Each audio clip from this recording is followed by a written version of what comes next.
doing a little updated video on this Trailblazer SS slash second gen truck intake, whatever. I'm not 100% sure which one it is. I'm almost positive it was an SS, because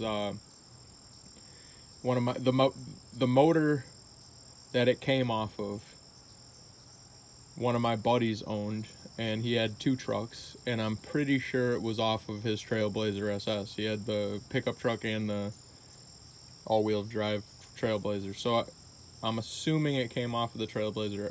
I'm not 100% sure. Somebody would have to let me know what the specific difference is in the two to tell the difference, but I'm pretty sure they make about the same amount of power. Regardless, to modify it to fit onto this 2008 Pontiac Grand Prix with a 5.3 liter LS4, you need to clearance your hood and or put spacers in your subframe to bring the engine down so that your hood will close. You need to cut the alternator bracket down here. There's a whole bunch of material that gets ground off, and then even some of the webbing in it, you'll see, needs to get cut out of the way, because the fuel rail, even the truck fuel rail, won't fit on there. But I have an aftermarket Jegs fuel rail that's, you know, it just was bigger. It was, I'm experimenting to see what's doable with this car, and then the project's gonna get all the nice fancy stuff. So right here, disregard all this discoloration and stuff. It's overspray from something. This thing sat in a in the shop for years before I bothered to fiddle with it. But down here, right in this area, you can see I had to make a notch in the intake, in the runner for the #1 cylinder. So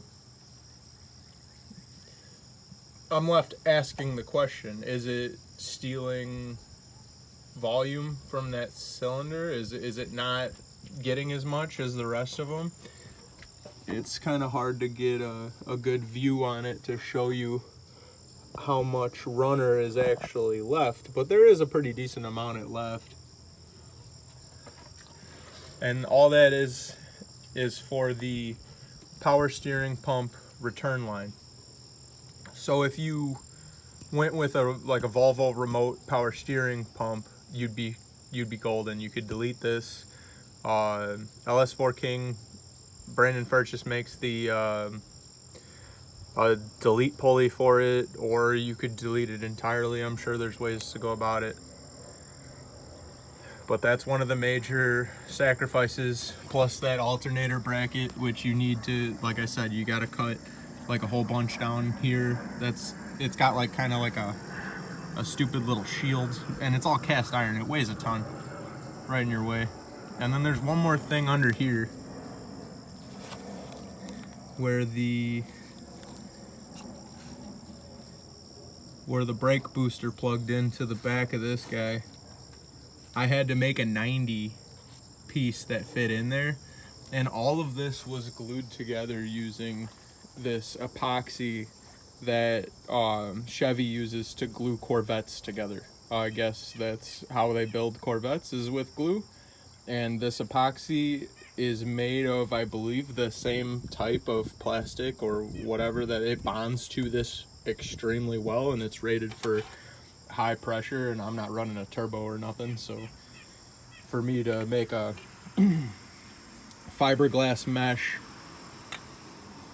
notch that I glued back in there, honestly, it works great.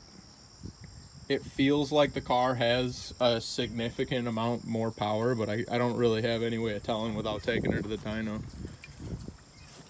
Oh yeah, and also I ran the larger throttle body for the truck and the LS7 MAF sensor here, which I had to tune using HP tuners.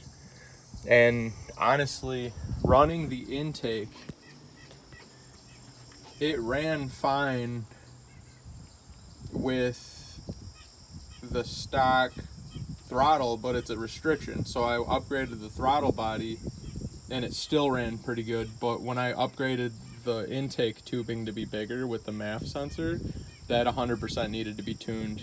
And I did that by stealing a file from the MAF tune on an LS7 Corvette, because they have almost a 4-inch tube for their intake. And so that almost literally, I put that file in, the car started up.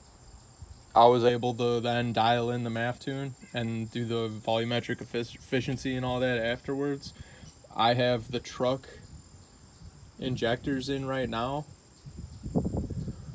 and it was just an experiment to see what was possible.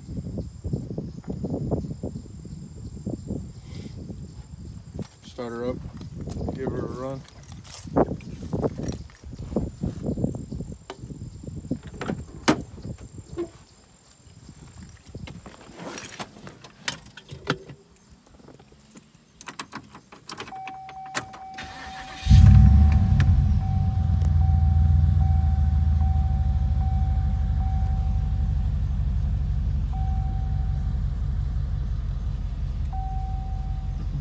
When I get onto the project car, it's going to get a nice intake. It's going to be a Holley high ram or something along those lines. I like the fast ones in the high ram, but they're expensive, so I'm shopping, seeing what I can get. I know the fast manifolds get the most horsepower as far as we know. I've seen plenty of tests on them. I just don't know if I want to spend that money on it yet. I still got to get my oil pan and my starter.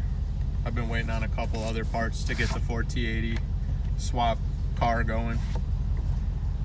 Just time and money, working, trying to save up for a house and a car at the same time.